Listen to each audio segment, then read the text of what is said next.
Welcome to episode 4 of Fables from the Pickled Quipper. So session 3, Splick and Sprock, two kobolds you met at the beginning, carried you through the cave system, winding through some tunnels, wherein you encountered a group of Grimlocks and a Quaggoth. Something else was attacking from the shadows, and eventually it stepped out and you saw a mind flayer, an Illithid. Made some very specific comments to a few of you about who you are and your background and so on. Encouraged you to delve deeper into the caves where he would be waiting for you. He did, I believe, kindly say that you were too weak to bother eating at this stage. And he wanted you to get stronger before he would eat you, so that was nice. And then Splick and Sprock were leading you back to the caves, and that's where we pick things back up. So, current plan is what exactly? Are you heading back to see? Just back to the Kobold Village. I think so. I believe that's what the plan was.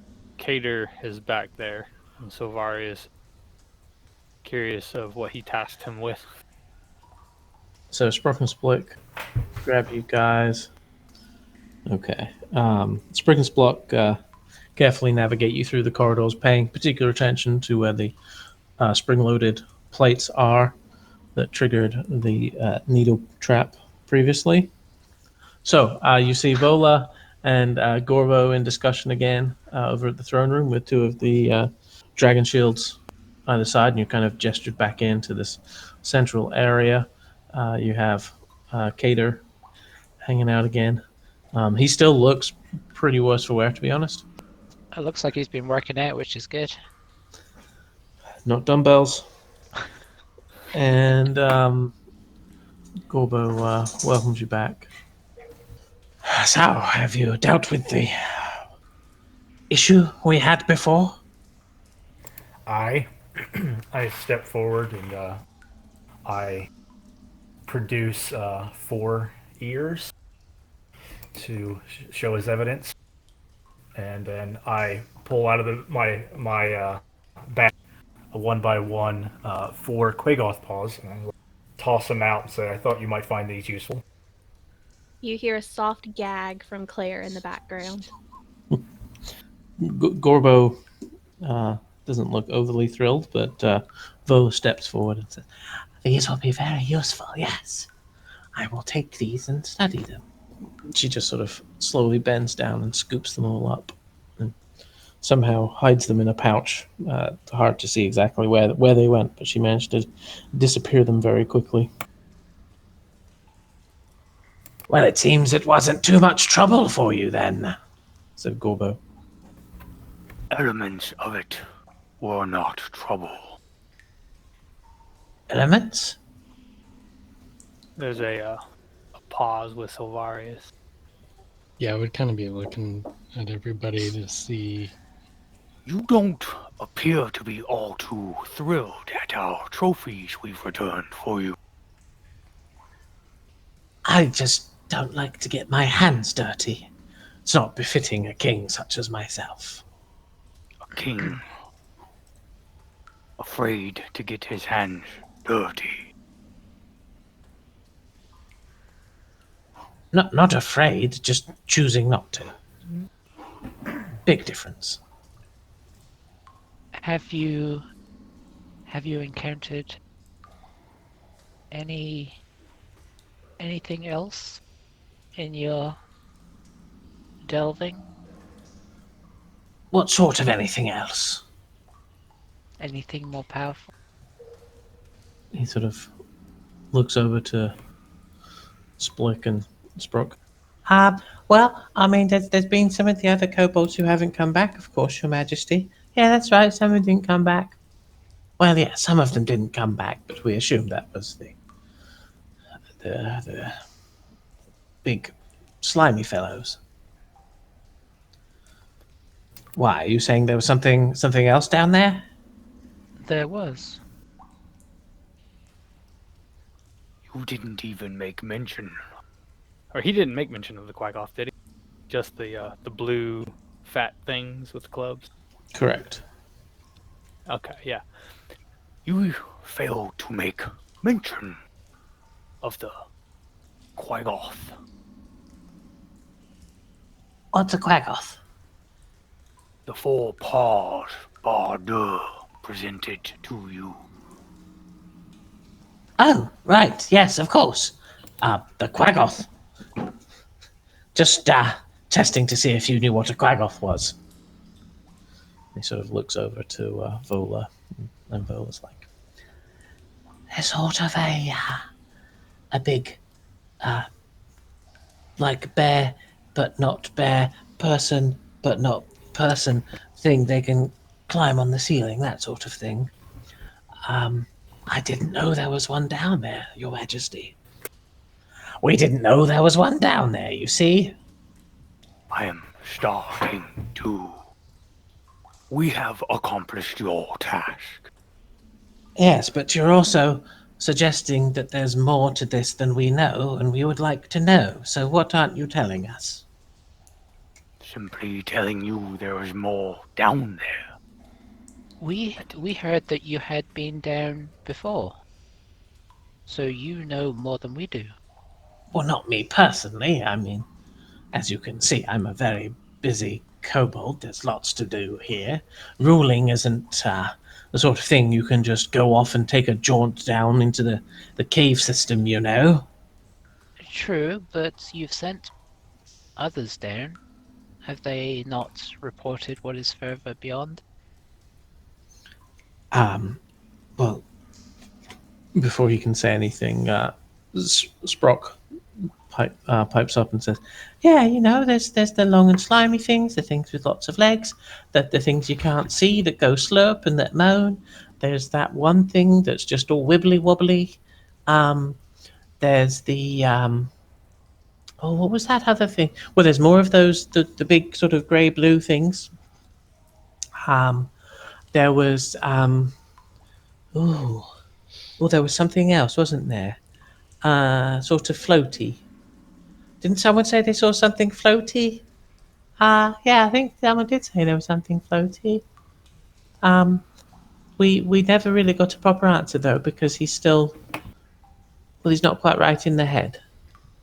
That's right. Yes, he did say he saw something floaty, but then he also said that he was pretty sure that he turned purple and went through a wall.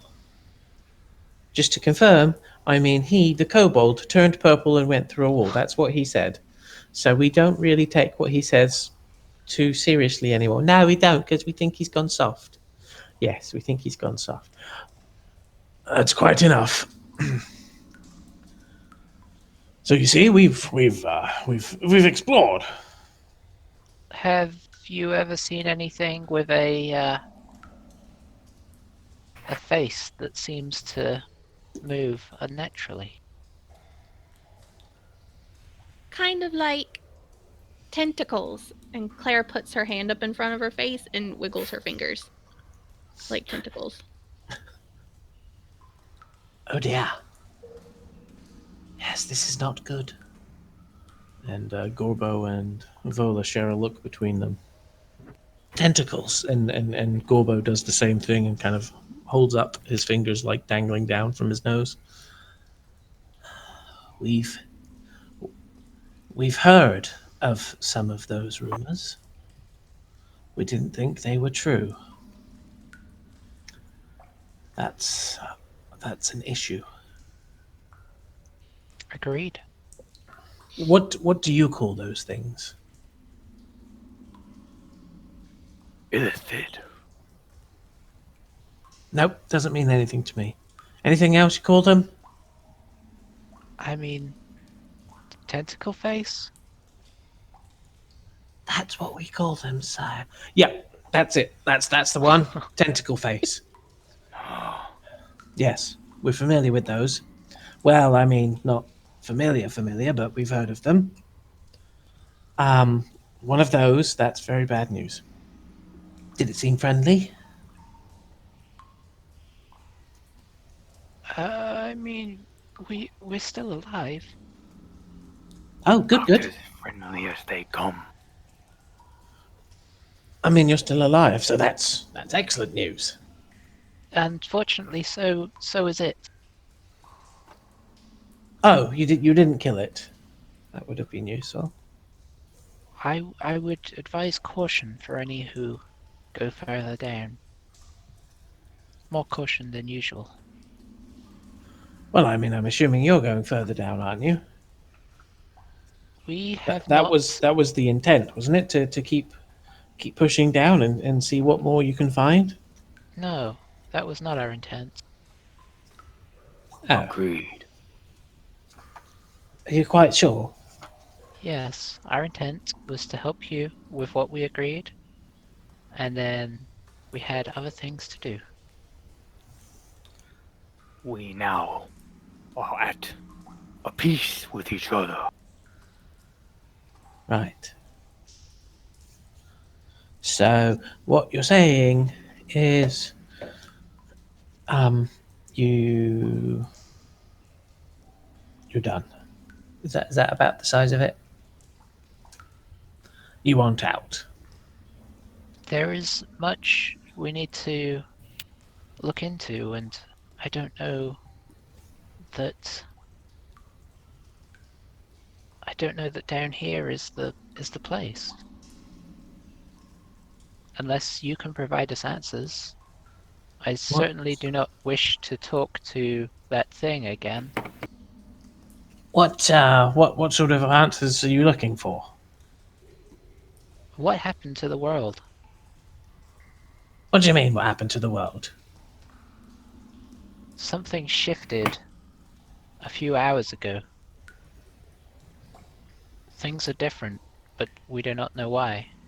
We came down here to seek temporary shelter, but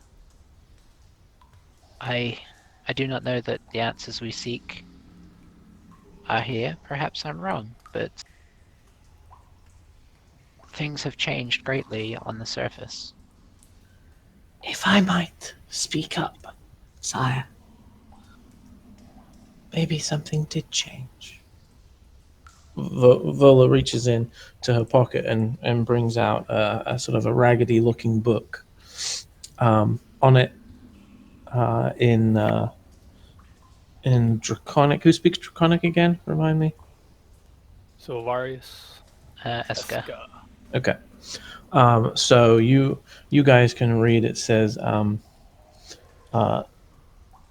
the tribe of the Green Serpent, as what's written on there in Draconic.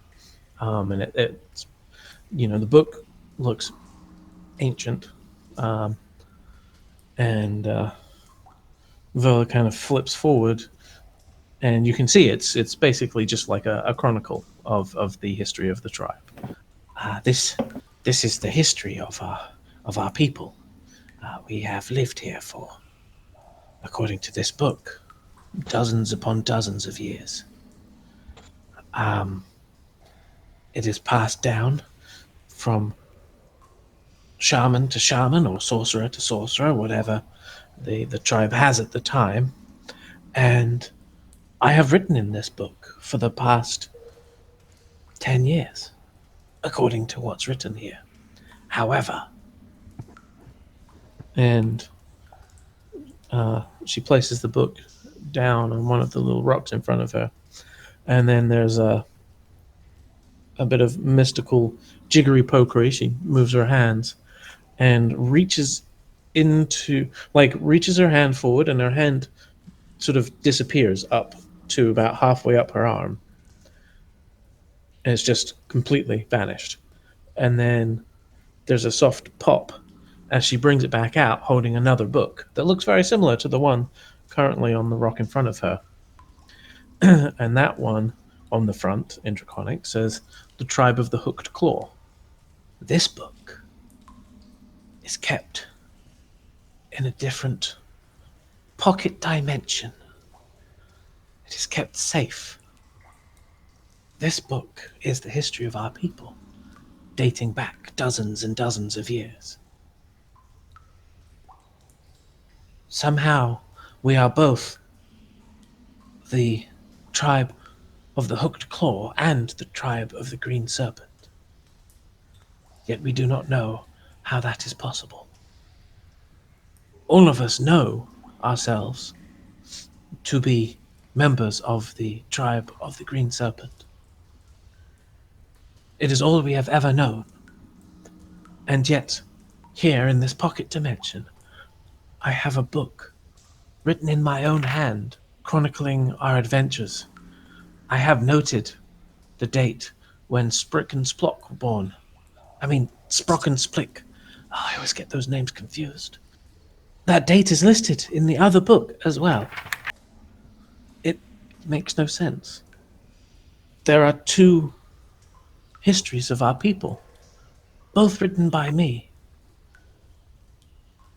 I cannot tell them apart. And yet they are different. And still the same. That's weird. Oh, enlightening. It certainly suggests that there is more to this than any of us know. We are. May I? Yes, of course. And she offers both books to you. And in just, holding them side by side, the books look identical, near enough, or at least comparable in terms of design, apparent age. They have the same level of wear and tear, give or take. The only difference on the outside is what's written on there. Do you want to look further, or that's just from the outside? That's what you can just see. I'm gonna hand them back for now to Vola, Okay. and looks over to Gorbo and You say you are a king of this domain, and for quite some time. Do you have any idea of the outside world? Any relationships with the outside town? What can you tell us of Delzamer? Delzamer, we don't care for so much. They don't really care for us. They don't like our scales particularly. You might find a little bit of ill will towards yourself, come to think of it, if you go back there. It's a city. It has people in it. They sell things. Sometimes we send some of our folks in there under a sort of a banner of truce to trade if we are particularly running short on something. They're able to withstand that and let our people in to barter at the market. As for the city and the sea, well, that's Drakesburg, of course. I mean that's been the sort of the hub of the above ground folks. That's where all of the action's at. It's been that way since before I was Splick's age. Strange question. Was it there yesterday? Of course it was. Okay. Bardur, It's a very strange question. you are native of Delzamer, are you not? I. Do you recall frequent visits of kobold kind? Not to my knowledge. Interesting. And to be honest, as far as I know, Drakesburg was not there yesterday. I'm sorry, Master Dwarf. Did you say Drakesburg wasn't there yesterday? Have Aye, you? King. You look a little battle worn. Have you, by any chance, hit your head rather hard? He, I think for a second. I've hit my head a lot in my days, but that doesn't change the truth that that place wasn't there. I see. That's odd. Vola, Yes. you mentioned previously a prophecy. Yeah. Curious to know more about this. Well, I think we have earned it. it's all detailed in the book. The history of the tribe of the Green Serpent. And she takes the book and flicks back. And you can see she's flicking back quite far. Looking at it, the book probably has a good couple hundred pages. And her writing is sort of like maybe 3/4 of the way through. She's flicked to somewhere maybe 1/4 of the way through the book, give or take. And she says, "Yes, here it is. There was a prophecy handed down to the it was the shaman at the time named Gostri,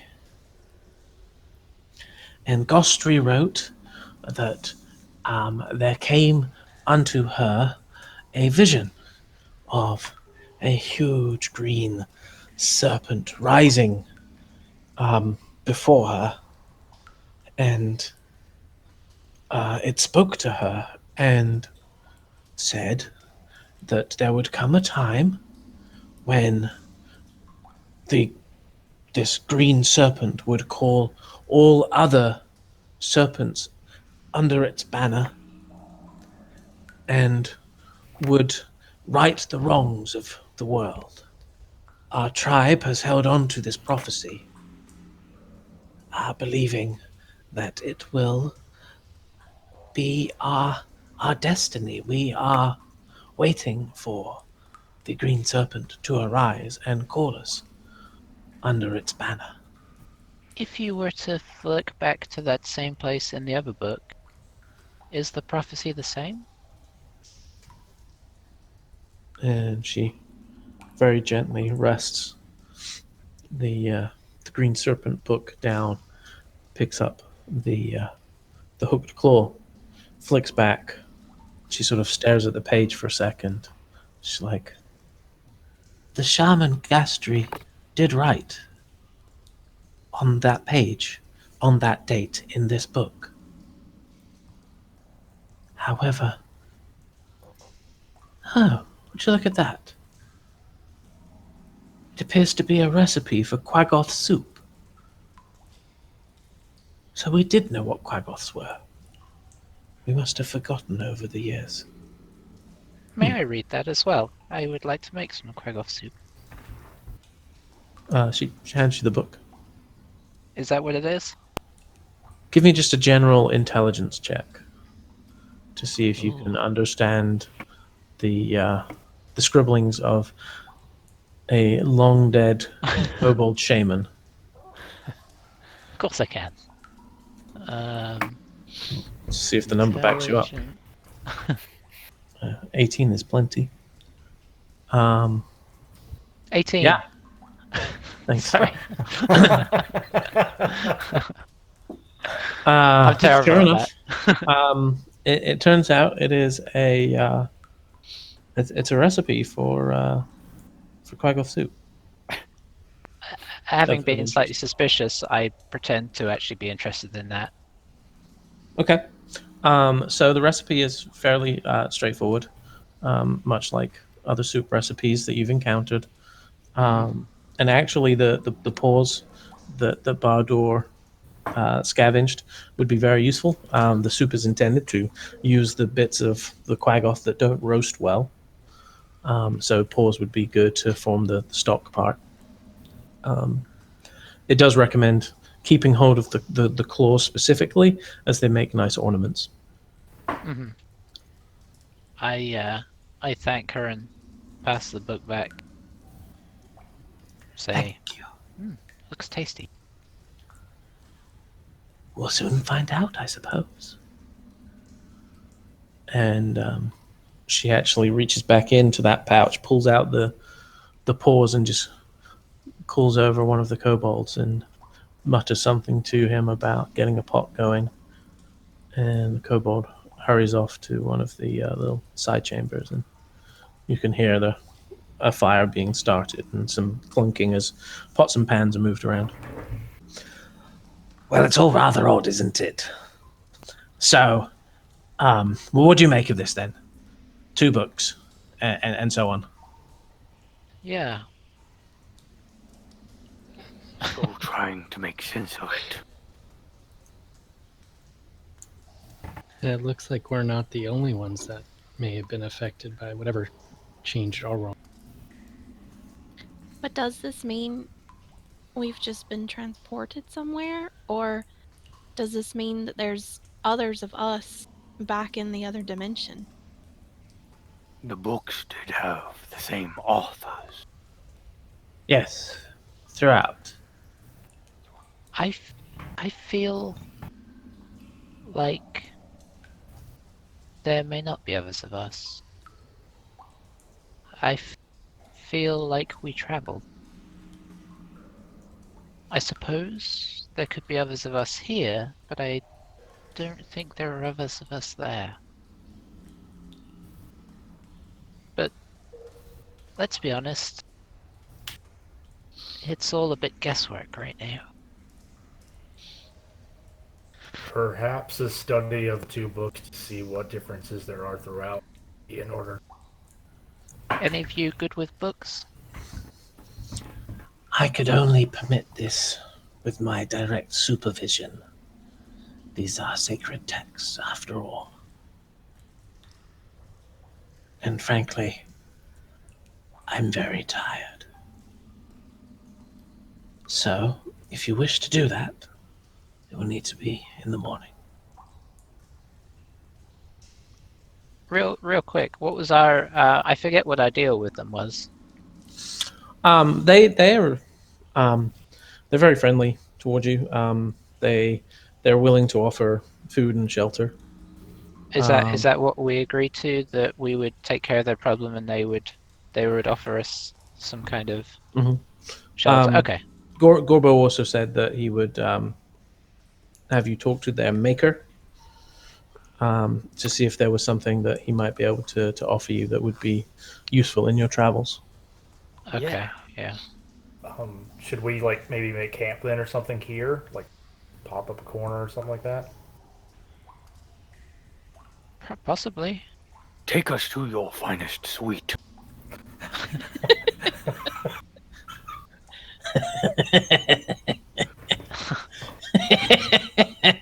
Gorbo starts laughing and is picked up by the numerous other kobolds around. First of all, I have the finest suite. Second of all, there are no suites.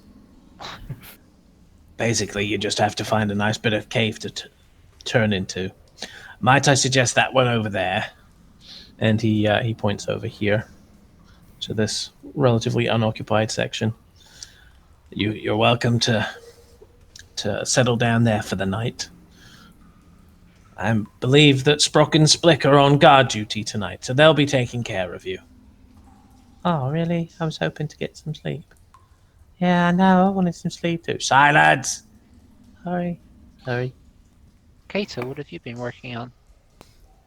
I've been working with the maker on some. Working with the maker on some things. And maybe over breakfast we can talk about it. Sorry. Dying really takes it out of you. I thought that was the Benadryl. The side effects are all the same. Dying, Benadryl, much the same. Basically, they're equivalent to each other. Yeah. Is it late enough in the day to sleep? Yeah. No, you think it's late enough that you could sleep. I try to find the softest rock. Okay, roll an investigation. Oh, Oh my god. boom.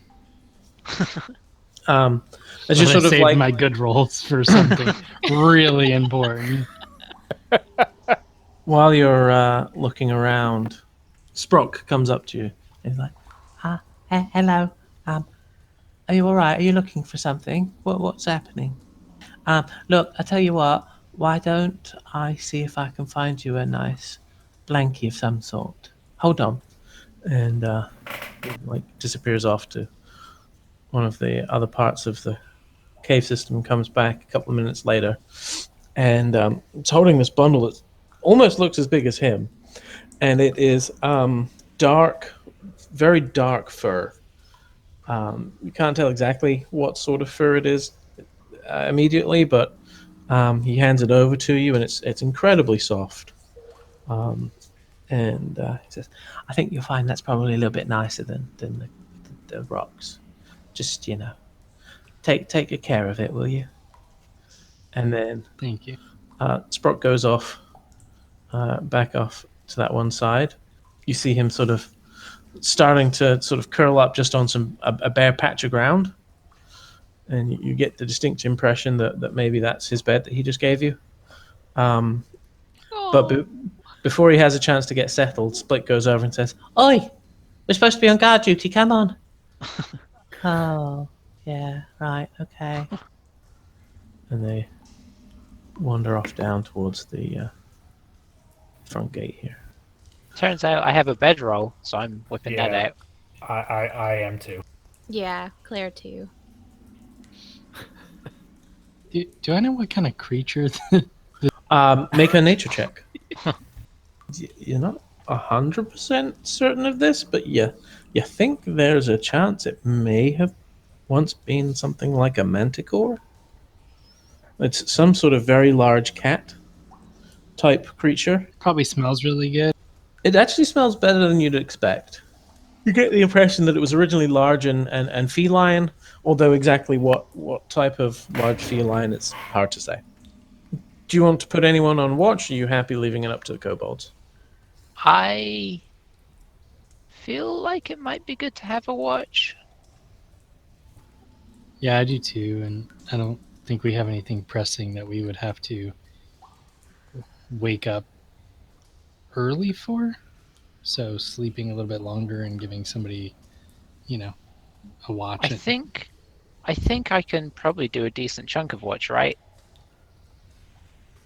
Yeah, that's true. You I can only need a probably do certain 4 amount of hours sleep. comfortably. Yeah. I offer to take the first 4 hours. Okay. Before people fall asleep, I just am gonna ask, what do we want to do tomorrow? Do we go deeper? Do we head to the surface? I have further questions on the surface. I as That's- well. That is my feeling. I feel like they will know more. I don't know whether we should. I don't know what to fear from the illithid. I have Should no be interest in quite afraid. encountering him anytime soon. Do we have anything to fear from him if we do go back above ground?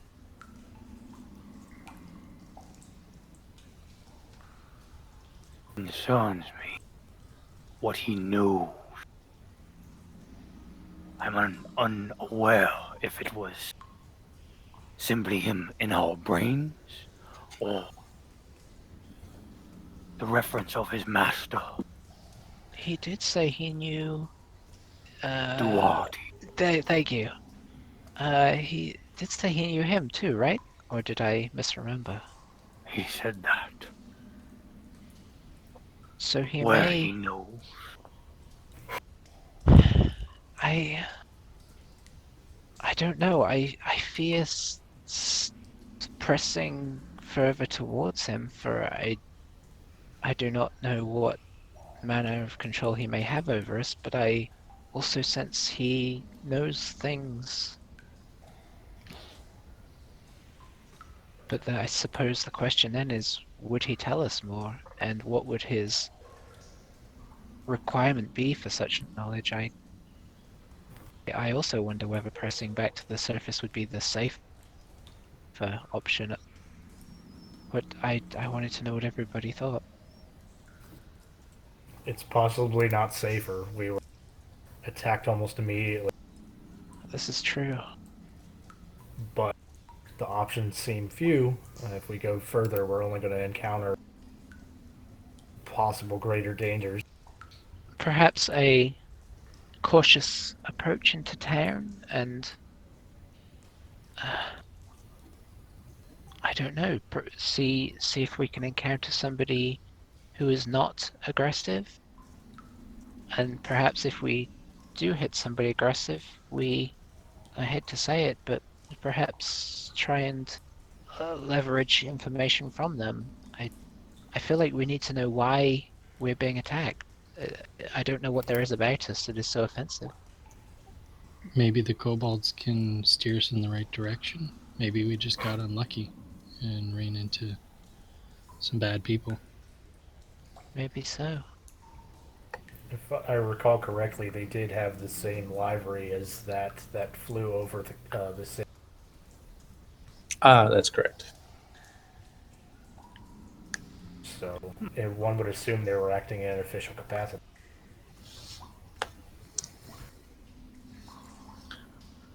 Perhaps we can gain an escort from the kobolds as a means of entry to the city.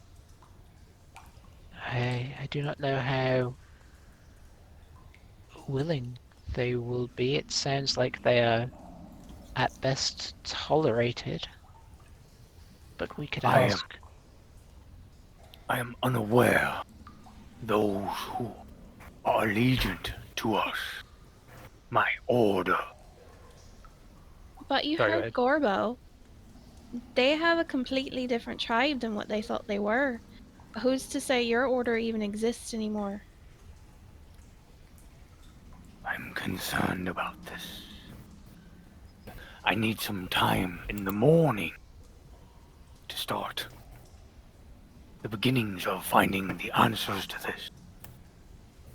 Along that same line, I did have some former employers in this city. I could always mine that vein, potentially, to see if anything is similar.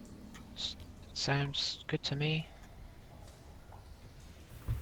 Hopefully the kobolds will be willing to allow us to leave, at least temporarily. I do not think they can stop us. I'd hate to burn the only bridge we had, but I also would hate to be prisoners, so... Yes. My understanding is that we are more of a benefit to them. Yes. I do not fear becoming prisoner. They didn't outright refuse us leaving, so hopefully that will be fine. Claire's gonna fluff out her bedroll and just plop right down on it. Eska's taking the first 4 hours. Is that the plan? Yeah, I'll sit at the front of our little section and just sort of stare off out into the cave, thinking things through. In my brief time when we arrived, like the inn and such, where was I ever agreed with any kind of like hostility or untrust? No, not particularly. That matched the kobold's scaly reference. Yeah, Dragonborn are maybe not common, but they are. You know, they're known of and generally accepted in society. PHB status. Exactly. You think that perhaps that may have just been a little bit of projection from Gorbo. He didn't get treated well, so you shouldn't get treated well either. At the end of my watch, I will probably nudge Badur, as I think Esker would, since he was the best choice of watchman. Okay. Before the end of your watch, Mm-hmm. as you're sitting there, make a just make a perception check. Okay. About 3.5 hours into your watch. 12. Okay. Yeah, nothing seems to be amiss. You said that didn't I have some weird interaction with Gorbo? Yeah, yep.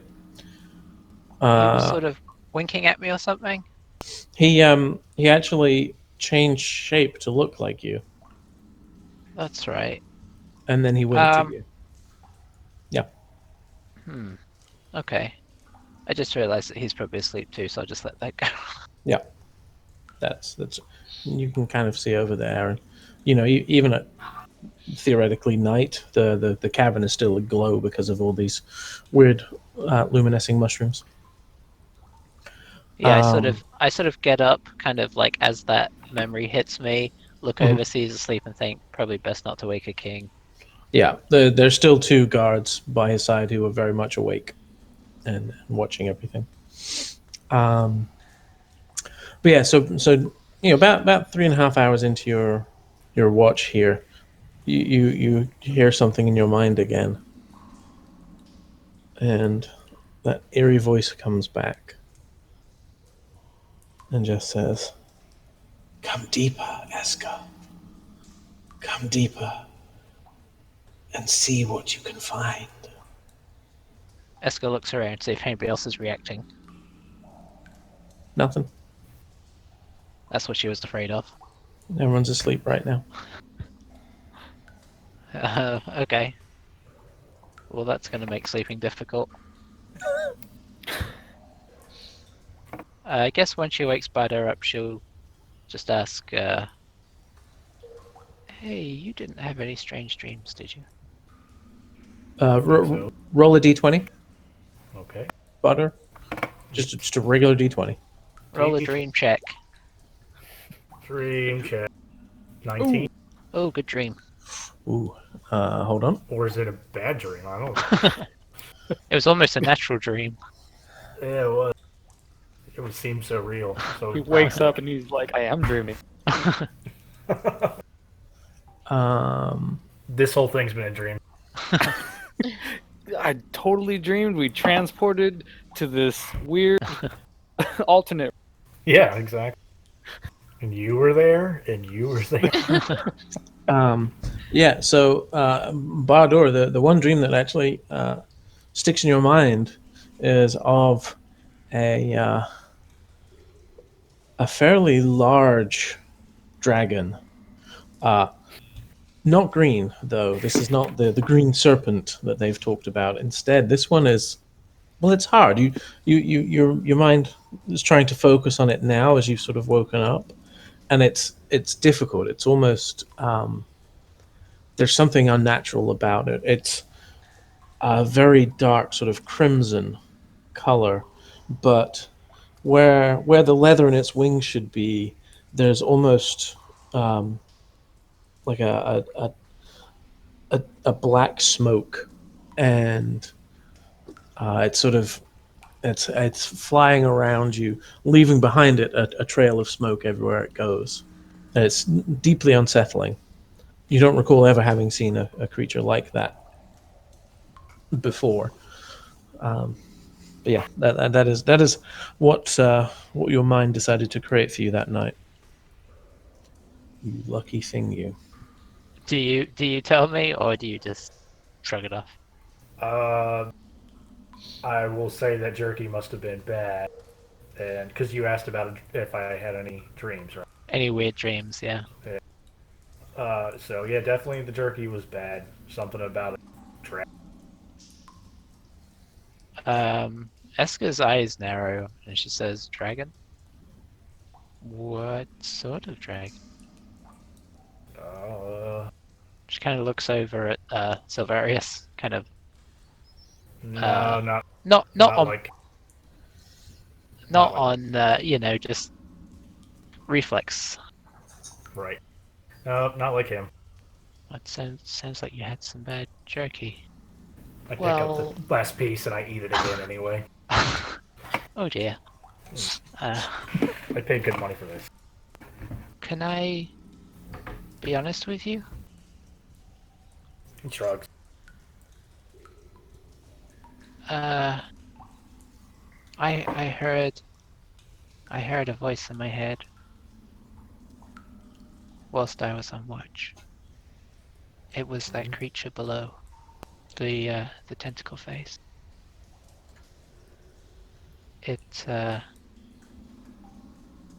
wanted me to go deeper. I just thought I should warn you in case you hear something similar. I'm gonna try and sleep now, but it's not gonna be easy. I nod my head repeatedly in acknowledgement, not saying anything else. Just rapid nod movement. Momentarily, I worry that he's gone into his madness again, but then I'm gonna settle down to sleep. I'll grab my my kit outside of like my traveling gear. Have my bow and all across my lap and the quiver by my side. And you just sort of look around the cave, and again, everything's lit up pretty well for you, so you can kind of see everyone. There's not a lot of movement right now. You look over and you can see Split kind of catches your eye and waves at you a little too enthusiastically for, what would this be? Something like, I don't know, 3, 4 in the morning. He seems to have got his fifth wind by now. So go ahead and make a perception check. 19. Okay. There is the faint noise of some grunting and maybe a little bit of hammering going on. Looking at the map, what would essentially be the north, like the top of the map, but doesn't seem, no one seems alarmed by the noises, so you have no reason to suspect there's anything odd, just aware of it. 2 hours passes fairly sedately. You can grab someone else to wake them up to take the final couple hours. I'll go with Claire. Wake up. She's mid-snore and just kind of blindly like flails her hands out and still asleep says, "It's not even light out, ma'am." Do you try and actually wake her up, or would you just give up? I just get. She promptly resumed a open-mouthed snore. All right. Then I lean over the other way, and I jostle cassette. I'm like, "Lass, your watch. Wake up."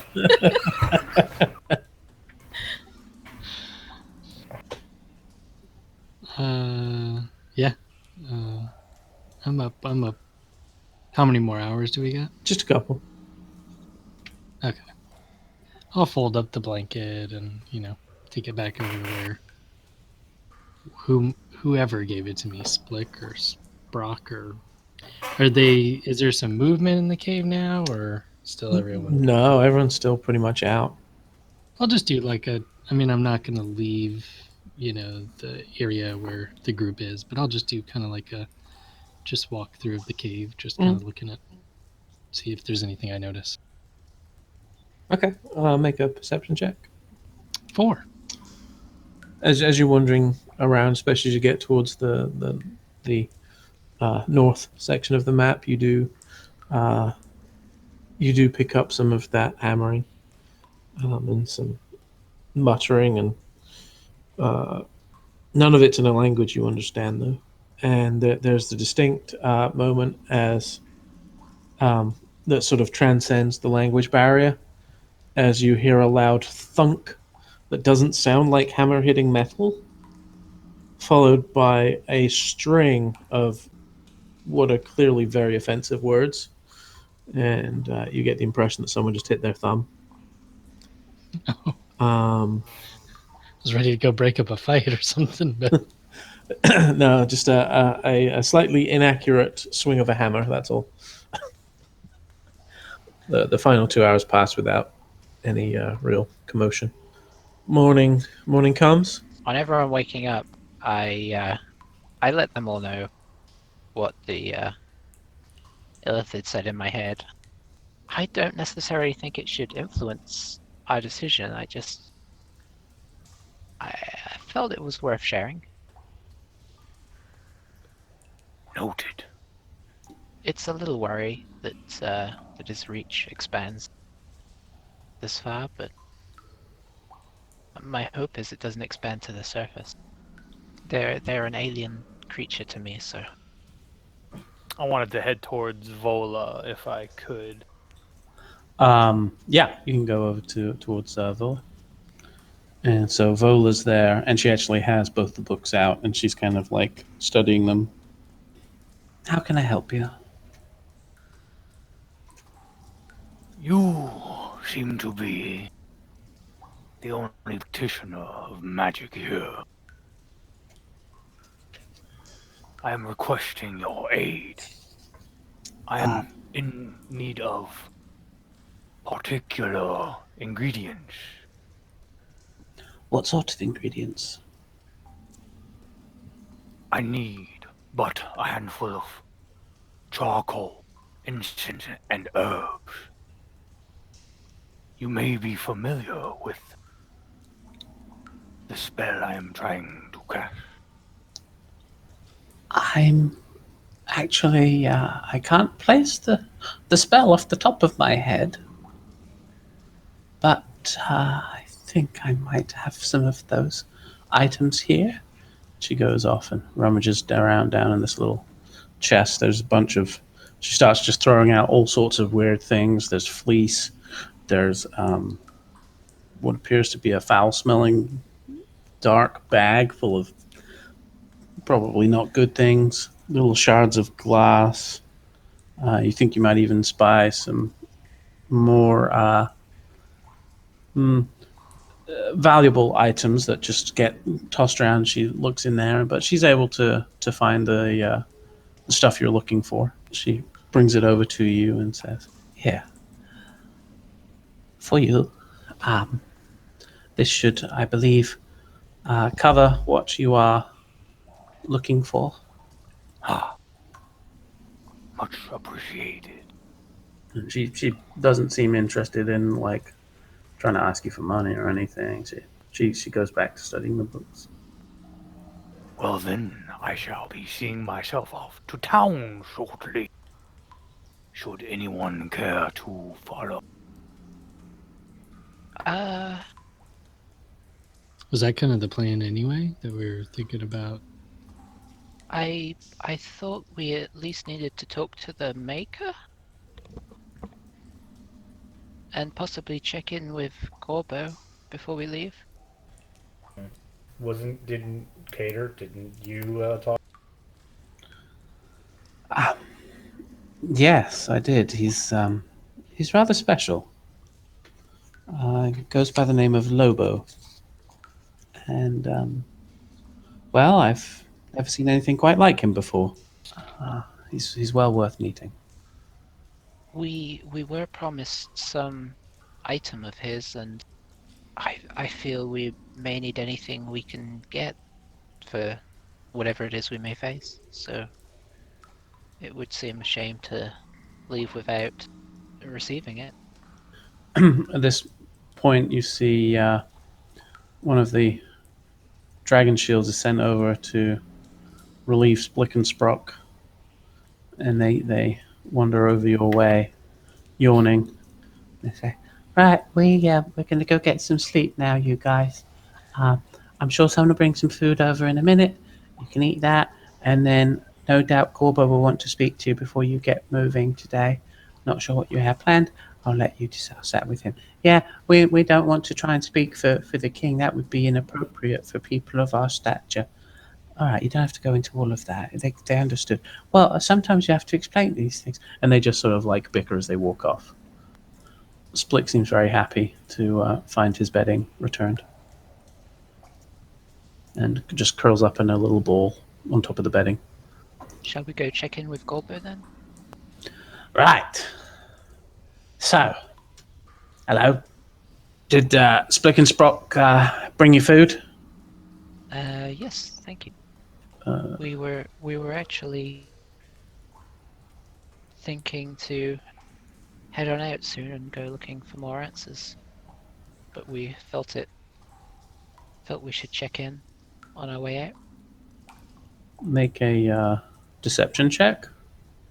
Hang on, Wow. what am I deceiving about?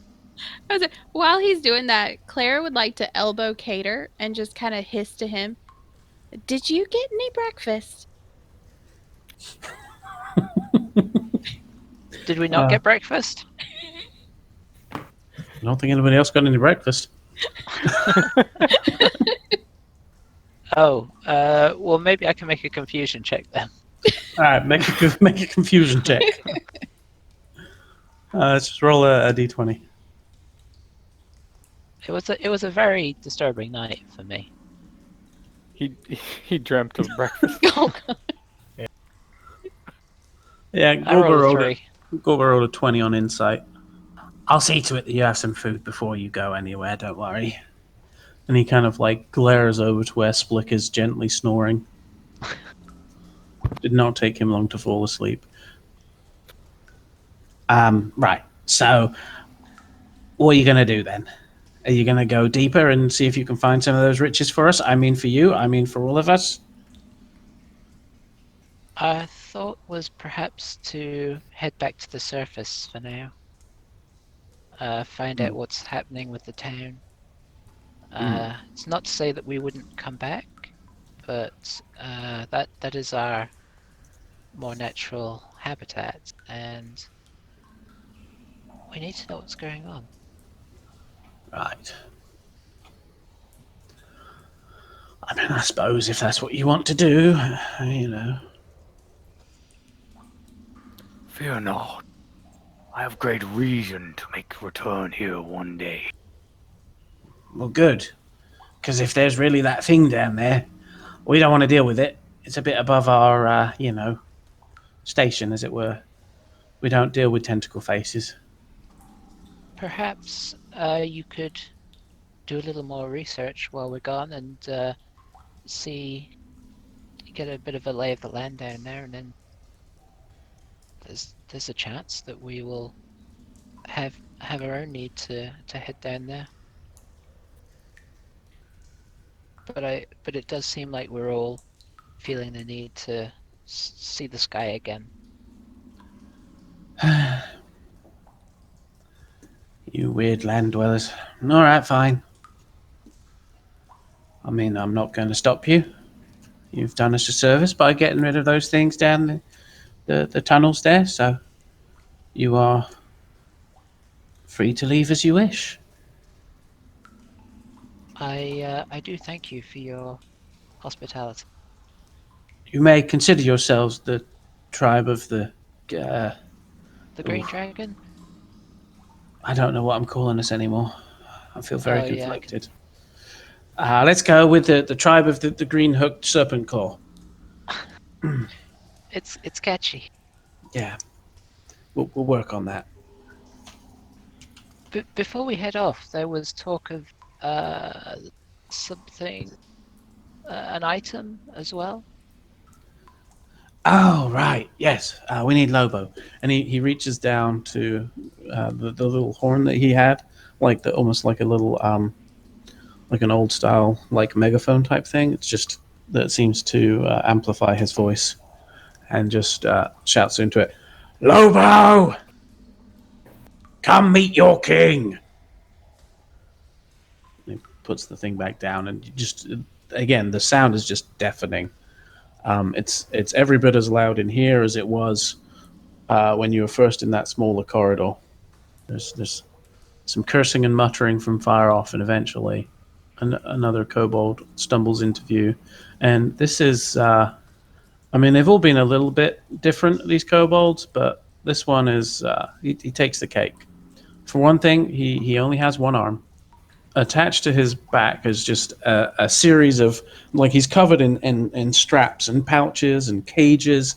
He's got a stick in his one hand, and as you look at the stick, you realize there's just a scorpion tied to the end of his stick, a living scorpion that he somehow lashed to the end of this stick, and you can just see the stinger flailing around wildly.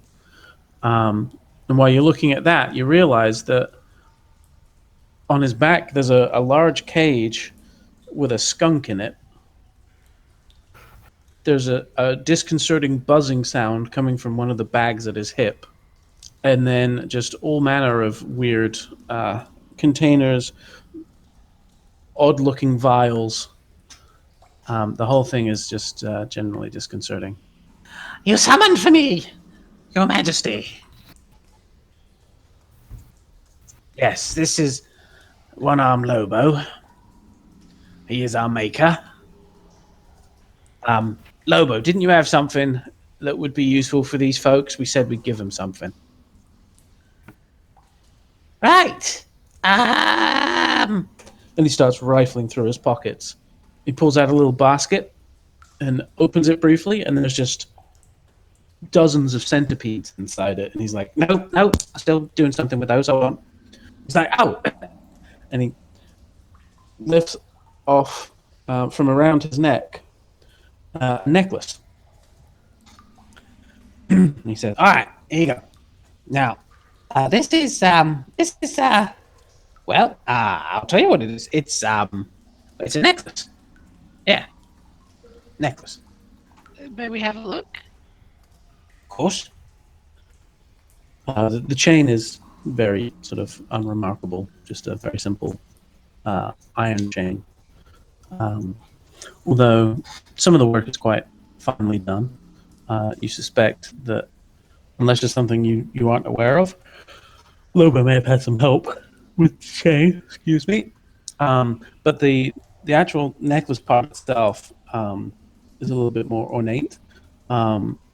It kind of looks a little bit like the head of a dragon. You're pretty sure, like you're not 100% sure, but you're pretty sure you heard a weird muttering sound coming from it. Does the muttering disturb me?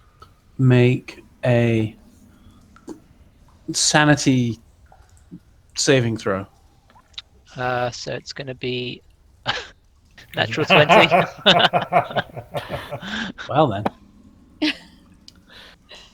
And the pendulum swing. That's 21. Yeah. Yeah. Nope.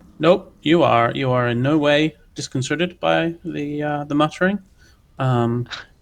You I just you assume actually, it's like a fancy part of his knick-knack. there's nothing malicious about it. Maybe something weird about the metal that it was made out of, or you're not exactly sure what. But do you want to maybe put it up to your ear and listen? Yeah. I just check it's coming from that rather than from Lobo. Lobo does not appear to be talking. He's very weird though. Yes. So you put it up to your ear. Make a perception check, please. That's gonna be Checking 11. for a Oh, heartbeat. right. Nice and in the middle. Okay. As you listen carefully, you do.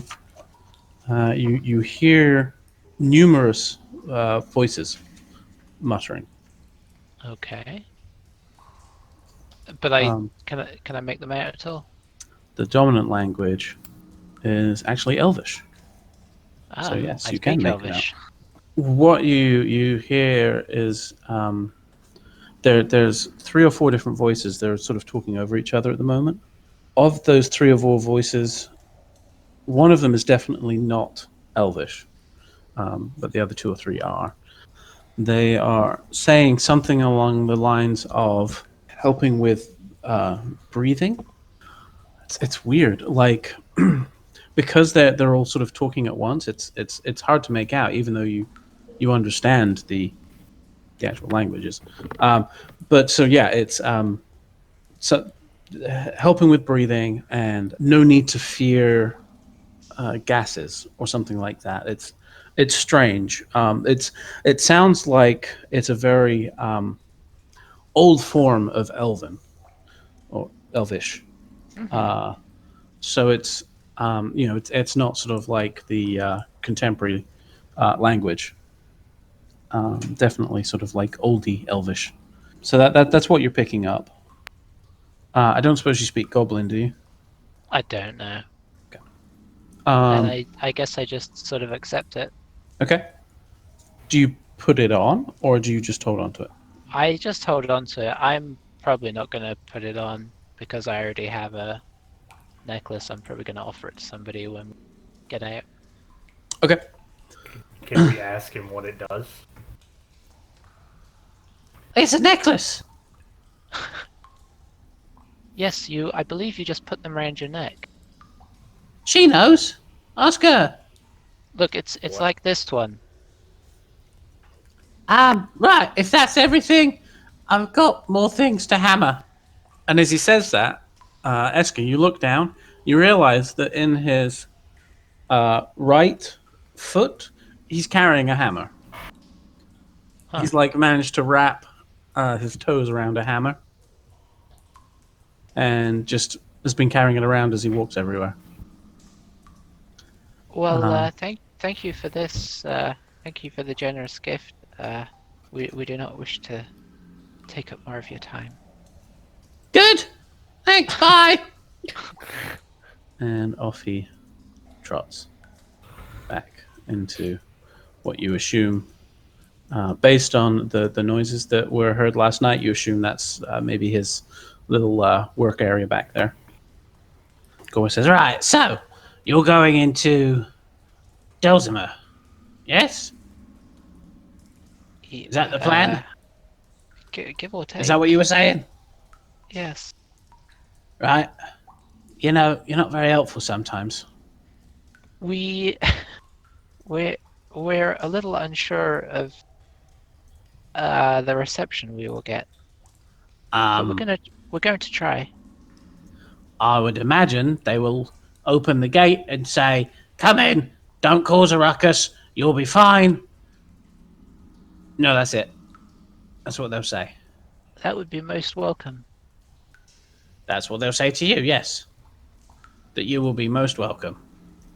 But yeah, Is he just being sort of passive aggressive about the fact that he's not most welcome? make an insight check. 23. Right? Yeah. No. There's probably a little passive aggression in it, but he's he you gather that he is telling you the truth in that he thinks that you'll get a reasonable welcome. Okay. I'm gonna pipe up. King Gorbo, could you explain then why it seemed that some of the soldiers of Delzimmer would attack us? ah, I don't know. Which ones was it? Well, there were men that were dressed in the livery of Delzimmer, one of whom had a of some sort. Oh, well, they often use the hawks. You know that. You're from around here. There's two sets of guards in Delzimer. There's the Nagra, which is like the Delzimer guards, and then there's the Drake Wardens. Drake Warden. Yeah, from they're from Drakesburg.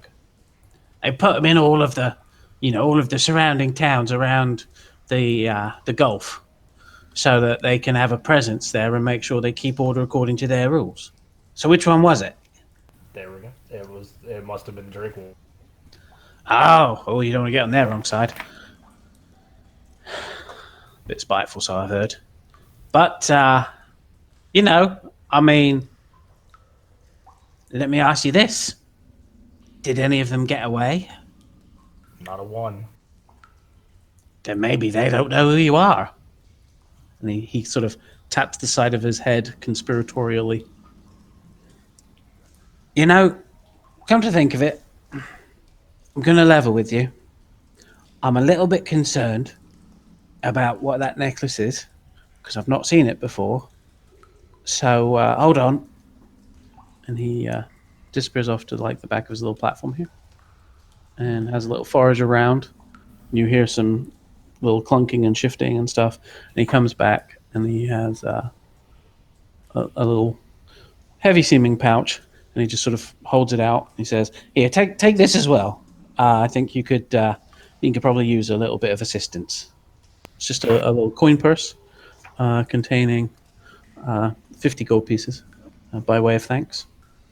I'd say there's plenty more where that came from, but it's not strictly true. But come back, you make yourselves useful again. Maybe go down and see if you can find some more treasures, as we have been promised, down in the lower levels. And, we can come to some sort of a arrangement between us. Right. You want Split and Sprock to escort you out? Perhaps for Cater's sake. Yeah, they probably slept enough now. And he reaches for his little megaphone thing. He's like, "Split, Sprock, wake up! Your king demands your presence." Sure enough, they wake up after could only have been about 10 minutes of slumber. They move groggily over to you. Right, we're off again, are we already? Okay. What are we doing? Where are we going? What's happening? We'll just pick something up on the way out. It'll be all right. I'm sure Jozo's got something ready by now. We'll just pick that up. It'll be fine. Come on, let's go. Jozo appears to be this chap right here, and he just he has. It's food. You're not quite sure what food. It doesn't ring any bells as a named substance, but eventually you are led through the caverns, carefully avoiding the traps, and you're brought back out. Who grabbed the money? Yeah, who grabbed the money? I was close. I could Okay. have. There's enough of a system of honor insofar as that he would have offered everybody gold. Except Cater. He was. and Cater wouldn't. No argument. He wouldn't argue. He wouldn't try to take anything. He understands his place in the world. I'll accept those 10 gold. I guess I take my 10 gold, but I'm gonna hand 5 of it to. I'm gonna try and slip 5 gold to Cater. Make a sleight of hand. I want him to I give it to him, but I'm not. I'm trying to do it in a way that is not obvious to. Mainly Silverius. It's a 7. So you try to slip the money to him. He doesn't realize what's going on. I try and do the handshake. Yeah, you try and slide it into his hand, and he doesn't realize he's supposed to clamp onto anything. So the 5 gold pieces just fall to the floor between the two of you. And then he quickly bends down. He's like, "Oh, you dropped these." I say, "Oh, thanks. I'll get them back later." And I just let him pick them up and don't take them back from him. Okay, Cater has 5 gold.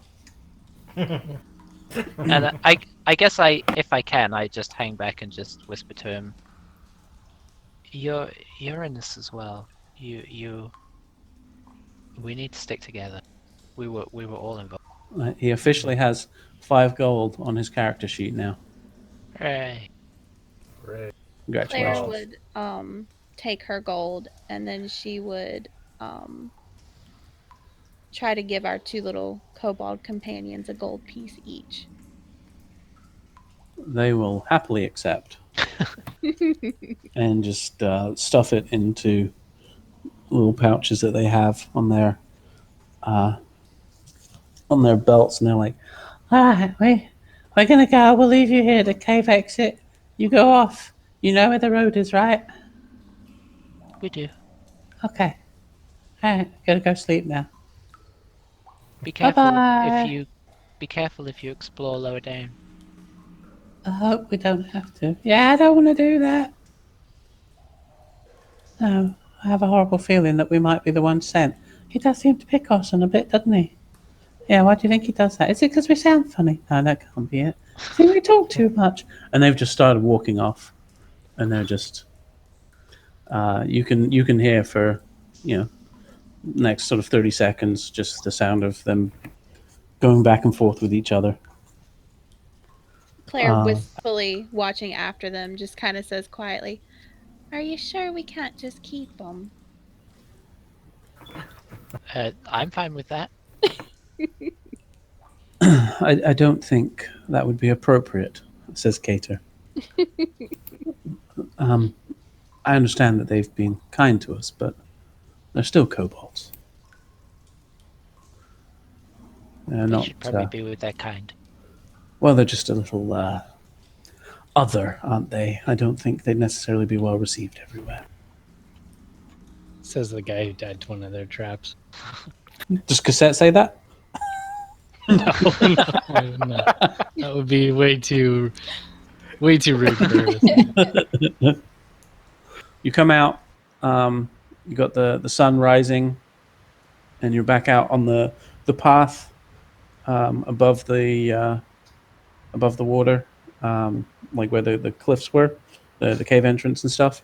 You can see a little ways down the road the still slightly smoldering husk of the pickled Quipper, and then beyond you can see the stone wall and gatehouse of Delzimer. Everyone, make a perception check for me. 7. I feel like we 16. probably would have gone up carefully. Mhm. I Yeah, that's imagine just to make sure we didn't run into 13. any 14. Okay. Claire, you're still kind of focusing more on the kobolds, not really that aware of your surroundings. I think, Cassette, you're probably still a little bit shook after your encounter with the purveyor. I think that's still preying on your mind. But Eska, Silveris, and Bardor, you look around. The path seems empty. There's no one obviously on the road right now. You do see circling fairly high up. There's a few hawks, but you don't see any guards associated with any hawks or anything like that. From this range, you can't tell if these are just regular hawks, if they are like the guard hawks that you saw with that other chap. It's you can't really tell from here. But yeah, you reckon it's a little bit hard to gauge, but you're probably no more than an hour away. Yeah, it's probably 2.5, 3 miles on to the city walls. So about an hour's walk at a fairly leisurely pace. If you wanted to hug the trees and go a little slower, you could, just to block your approach a little bit. It can't hurt. I do offer up the necklace as we get up there. I say, listen, I already have a necklace. Does anybody want to hold on to this? There's something a little weird about it. There's voices. I don't think it's mundane, but I really don't know what's going on. She just hangs it out. Certainly. As I walk up, can I take a closer look at your necklace also? I mean, can you? Make a perception check, see if you can see the necklace. How It's well displayed is your necklace? It's Esther? pretty well displayed because whilst I have a cloak, 19. everything is very ratty, so it's visible because like everything is kind of torn up and messed up, so I'm not very. Okay. I walk up and like when I grab the necklace, I kind of my hand lingers holding the necklace Eska's holding, but I'm staring like at her necklace. Yeah, and you can easily see it. Um, would you care to describe your other necklace? My other necklace, it shoots you in the face. Ouch. No, it is a sort of blue jagged crystal. That's it. It's pretty simple. It's sort of just on a leather, like a leather thong or whatever you would call it, and it's just kind of suspended there. Probably like probably an inch or two in size. Not cut, just sort of jagged. Rough jagged. This is like a gem almost, Yeah, or like yeah, like a yeah. There's a It's a translucence to it. It's not sort of clear like a sort of sapphire would be or anything. It's not totally clear, but it's also not just a piece of stone. If that makes sense. So, Do do you, do I see him lingering? yeah, I don't think he's being particularly subtle.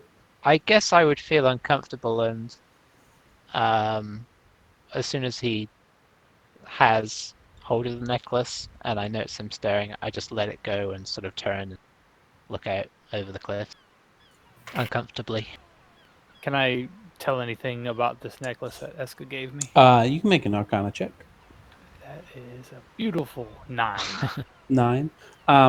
That's enough to know that this is not mundane, as Eska suggested. You feel like you probably just need to spend some time with it to ascertain more information about it. But for now, you know that it's definitely not just any old necklace. Okay. But more than that, you don't know. Do you speak either Elven or Goblin? Nope. But if I hear them, do I hear this whispering coming from it? Yeah, if you hold it up, having been told that there's whispering, you would probably do that. And yeah, you can hear the whispering. I will take a moment to cast Comprehend Languages. Very good.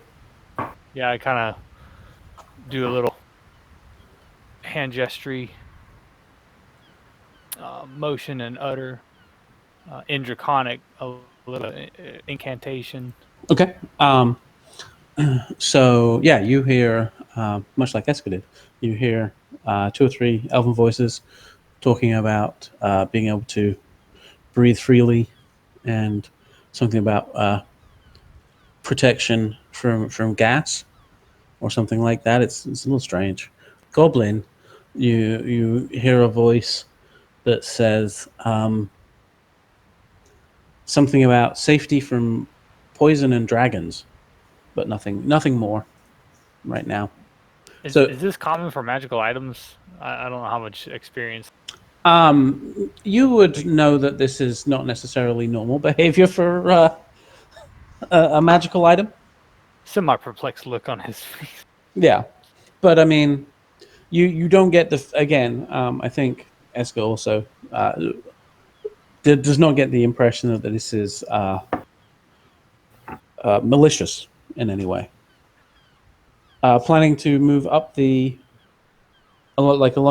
along the tree line towards the gates.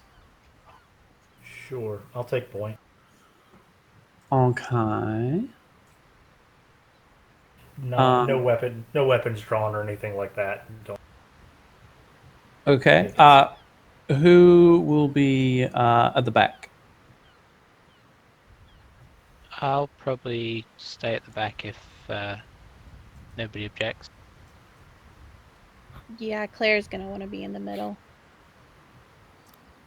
Can I try to I hang? am not a good lookout, so I would be in the front probably, unless we're trying to sneak. Then I don't think sneaking is necessarily what's happening, so much Yeah. as just progressing carefully. Yeah. So you've got Cassette and Bardor up front, Claire and Cater in the middle, and then Eska trying to run away from Silverius at the back. I mean, I do eventually, if he's trying to drop back to a talking point, I guess I allow it. Okay. Guess you allow it. Cleverly worded. So yeah, you still have a little bit of time before you reach the gates.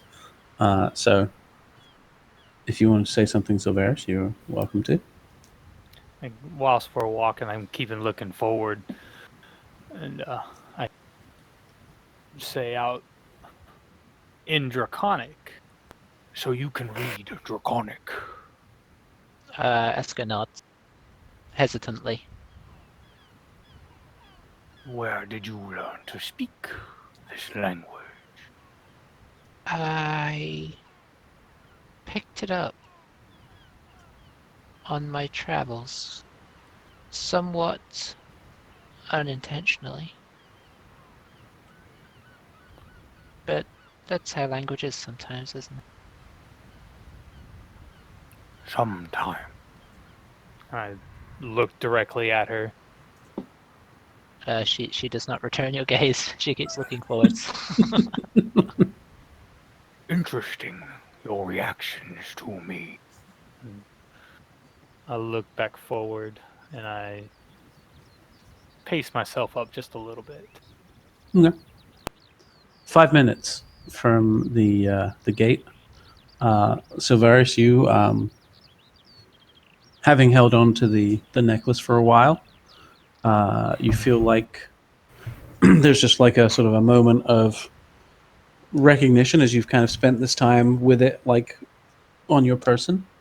For the time being, you have a necklace of adaptation. Although I suppose, strictly speaking, that should be a muttering necklace of adaptation.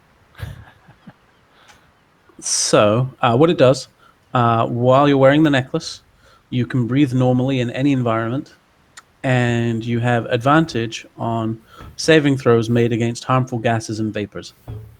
It's pretty nifty. It does require attunement, but I think you got attunement spots right now. Is that our first magic item of the campaign? Do you know? I think it might be. Oh man! It's a pretty good one to start off. Except for Cater, he's probably our first magic item. I can't help but see him on that picture and feel like he's power walking with his dumbbells. So annoying. So incredibly annoying. And eventually you guys approach up and you see the gatehouse. And in the gatehouse, well, outside the gatehouse, there's two of the regular Nagra guards. And Bardor, you would know, the Nagra always put at least 4 on every gate. So you would imagine that there's 2 more inside. As you get closer, you can also the Drake Warden's sort of like moving around in there, so you see him in there as well. But yeah, as you approach the gate of Delsmer, that is where we will stop for the night. Ooh. Boo. And just to give you a nice little tease, because you'll be able to see this when we get in. Oh, I need to zoom out more. Yep. Welcome to Delsmer, Oh, boy. everybody. All the way out, it looks like an old school like Zelda map. Yeah, it's pretty Yeah, cool. it really does. Gotta I find hope the- there's pots to break. Yeah, try breaking some pots, see what happens. I do love this one guy in the middle of town that's just like chilling in the trees. Literally got his hands behind his head. Just, in the trees. Oh, yeah, I hadn't noticed that one. Good eye. Yeah, he's like chilling. Yeah, relaxing. And Yeah. that's the NPC to talk to. Yep. Yeah, straight for him.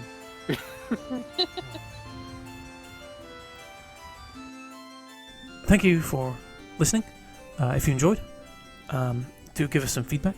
I'm not sure how you listening to us, whether you're on YouTube or one of the many, many podcast things we're available on. But let us know you're listening, and we will see you next time. Thanks very much. Bye-bye.